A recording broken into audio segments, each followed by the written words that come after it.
Bonjour et bienvenue à notre méditation. Nous sommes en train de méditer dans tous les textes qui vont de Genèse jusqu'aux évangiles et qui parlent de l'annonce et de la naissance de Jésus-Christ. Ces textes viennent de The Nine Lessons and Carols, donc les 9 leçons et les chants de Noël. Donc les chants de Noël ne seront pas pour cette fois, mais les textes aussi. Et aujourd'hui, nous sommes dans la 4e leçon et le texte, c'est Ésaïe chapitre 9 à partir du verset 1. Le peuple qui marchait dans les ténèbres voit une grande lumière. Sur ceux qui habitaient le pays de l'ombre de la mort, une lumière resplendit. Tu rends le peuple nombreux, nombreux, tu lui accordes des grandes joies. Il se réjouit devant toi comme on se réjouit à la moisson, comme on pousse des cris d'allégresse au partage du butin. Car le joug qui pesait sur lui, le bâton qui frappait son dos, la verge de celui qui l'opprimait, tu les brises comme à la journée de Madian. Car toute chaussure qu'on porte dans la mêlée et tout vêtement guerrier roule dans le sang, roulés dans le sang, seront livrés aux flammes pour être dévorés par le feu. Car un enfant nous est né, un fils nous est donné, et la domination reposera sur son épaule. On l'appellera admirable, conseiller, Dieu puissant, Père éternel, prince de la paix, donné à l'empire de l'accroissement et une paix sans fin au trône de David et à son royaume.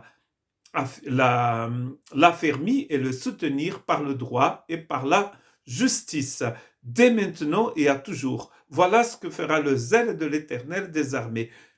Le peuple qui marchait dans les ténèbres ont vu une grande lumière. Voici donc la 4e leçon qui vient du livre du prophète Ésaïe, qui a vécu à peu près 7 siècles avant Jésus.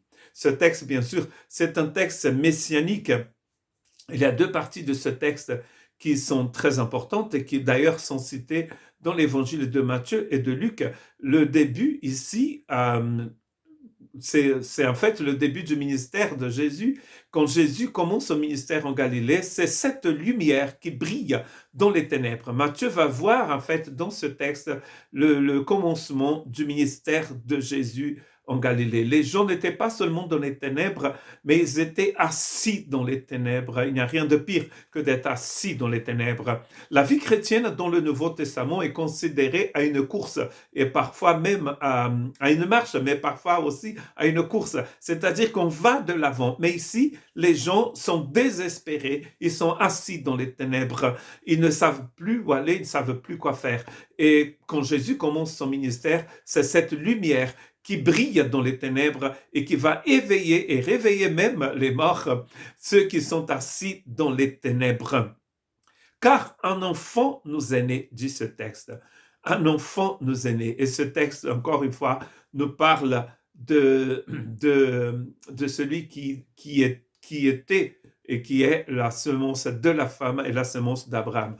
Nous avons déjà médité dans Genèse chapitre 3 où nous voyons que le Messie, celui qui vient écraser la tête du serpent, il est la semence de la femme. Dans Genèse 22, il est la semence d'Abraham. Et dans Ésaïe chapitre 11, il est la semence de David. Il vient de la famille de David. Et ici, il dit qu'il vient pour établir, pour donner à l'empire l'accroissement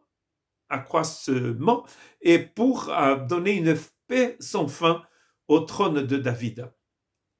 Nous savons bien que Joseph, le père adoptif de Jésus, est descendant de David, selon la généalogie de Matthieu chapitre 1. Il vient pour affermir le droit, soutenir le droit par la justice. Bien sûr, ce texte est très évangélique parce que Paul va parler en fait de cette justice. C'est lui qui nous justifie, c'est lui qui nous rend juste devant Dieu, c'est lui qui va en fait changer les choses en nous pour que nous marchions en fait comme Dieu. La justice de Dieu, c'est cette façon de réfléchir, de penser, de marcher que Dieu a et qu'il a pour nous. Et le Messie devient justice de Dieu pour nous, nous dit Paul dans Corinthiens. Donc le peuple qui marchait dans les ténèbres ne marche plus dans les ténèbres. Pourquoi? Parce qu'ils ont vu une grande lumière. Et cette lumière, c'est le Fils de Dieu né à Bethléem. D'ailleurs, quand il est né, les bergers, on va lire ce texte aussi, encore du spoiler, les bergers vont voir cette grande lumière. Or, la plus grande lumière est celle qui est le Christ lui-même en nous quand il vient habiter en nous. Il a dit, je suis la lumière du monde. Donc, vous n'avez plus besoin de marcher dans les ténèbres. La lumière est déjà venue. Que Dieu vous bénisse.